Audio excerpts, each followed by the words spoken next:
Élie, Mao Zedong, le paysan devenu père de la Chine moderne, héros ou tyran. Il est né en 1893 dans un petit village du Yunnan au sud de la Chine. Son père était un fermier strict, parfois violent. Mais le jeune Mao Zedong, curieux et rebelle, rêvait d'autre chose qu'une vie dans les rizières. Très tôt, il s'intéresse aux livres, à la révolution, à la transformation de la société. Il croit que la Chine, humiliée par les puissances étrangères, doit renaître. Et cette renaissance, il veut en être le moteur. En 1921, il participe à la création du Parti communiste chinois. Ils ne sont qu'une poignée à croire en une Chine rouge, mais Mao a la patience du stratège et la ferveur du croyant. Pendant plus de 20 ans, il mène une guerre sans relâche. Contre les seigneurs de guerre, contre les nationalistes de Chiang Kai-shek, contre l'envahisseur japonais. Il marche, il fuit, il combat.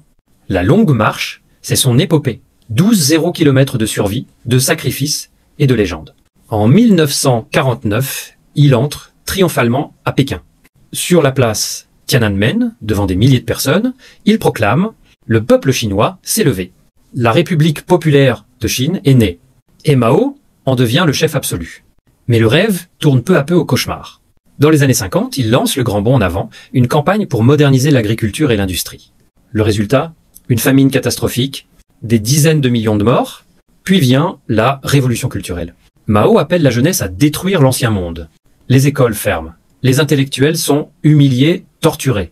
Le chaos règne, le pays saigne, jusqu'à sa mort. En 1966, Mao reste vénéré par certains, détesté par d'autres. Pour ses partisans, c'est le libérateur de la Chine.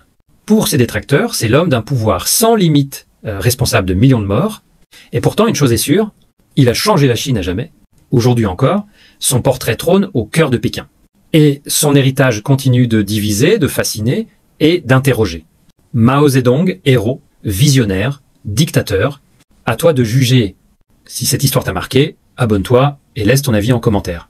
L'histoire n'est jamais simple. Elle est faite d'ombre et de lumière.